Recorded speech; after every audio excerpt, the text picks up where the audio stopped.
Bakit naman sa street mo naisipang ibenta yung ganito? Kasi dati ako sa hotel nagtatrabaho, ngayon nung pandemic, doon ko na subukan nating magnegosyo kahit sa maliit na pamamaraan lang. Grabe no, kakastart nyo parang pero pinipilaan na kayo. Anong sikreto nyo? Kung saan masaya, dapat tinitikman, master. Yun, tikman na yan. Ano? Natikman mo na ba yung bagong pinagkakaguluhan dito sa Carriedo na sa halagang 99 pesos? Eh may mixed seafood with rice ka na may pusit, tahong, hipon, at may mais pang kasama. Kaya naman talagang siguradong sulit ang 99 pesos mo. Master, anong binibenta nyo dito? Mixed seafood, master. Mixed seafood? Magkano Yes. mixed seafood nyo? For only 99 pesos only, master. Yung piso mo may pang-max ka pa, master, oh. Ayun, may pang candy pa, ano? Yun. Anong laman yung mixed seafoods mo? Meron tayo dito, master, na corn, pangimagas, at meron din siyang tahong, may pusit, at may hipon, master. 99 pesos lang? Di ba pang resto yung mga gantong tirada? Oo, master, kasi dati ako sa hotel nagtatrabaho, ngayon nung pandemic, doon ko na subukan nating magnegosyo kahit sa maliit na pamamaraan lang. Kasi hindi ako makauwi-uwi no, master. Bakit naman sa street mo naisipang ibenta yung ganito? Pumutok talaga to, master, sa Ugbo po. Doon po talaga kami nag-umpisa. Tapos, nung sumubo kami sa Ugbo, nag-boom yung mga kalsada, master. Hanggang sa nakuha namin yung mga tao, yung tangkilik, yung fire. Pag mamaya, master, may fire kami dyan, naglalaro kami ng apoy sa harap. Panoorin ko yan mamaya. Sige, pa-order muna ako isang order, master. Ito, master, sulit na sulit, oh. Sige na. Yung 99 may kanin na yon. Yes, master. Ito, master, kanin natin. Anong bigas mo?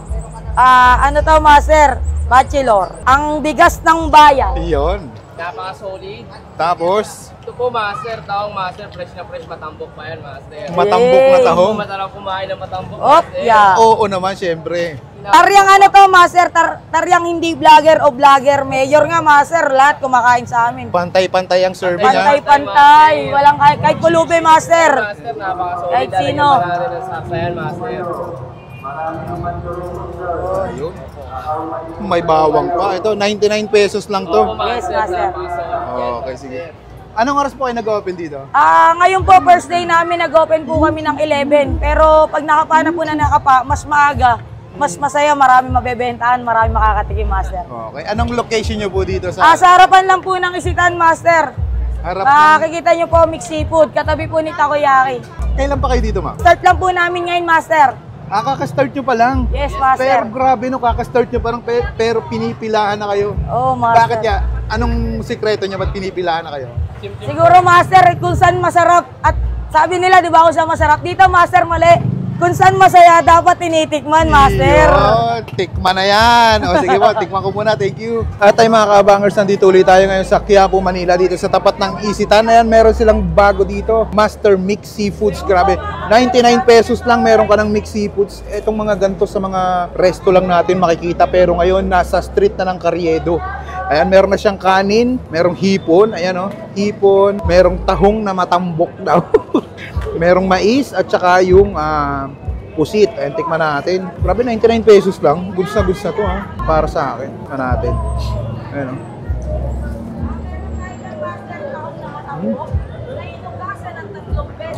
Cajun sauce, sarap. Panalo yung lasa. Parang lasang resto. Solid. Timayin muna natin yung tahong. Matambok na tahong.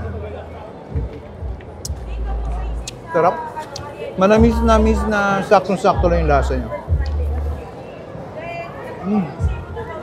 Kaya yung hipon, hindi tinipid ha. Ayan o, malalaki rin siya.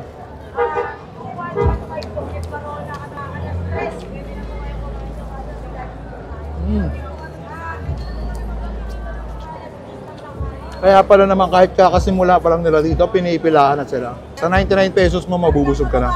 Wala rin vlogger ang takalan dito. Grabe, solid.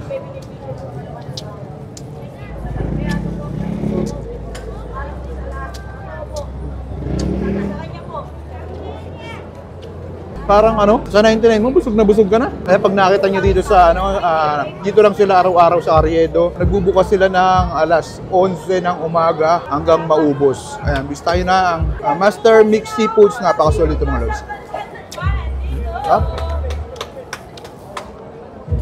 Paano? Ubusog ko muna ito.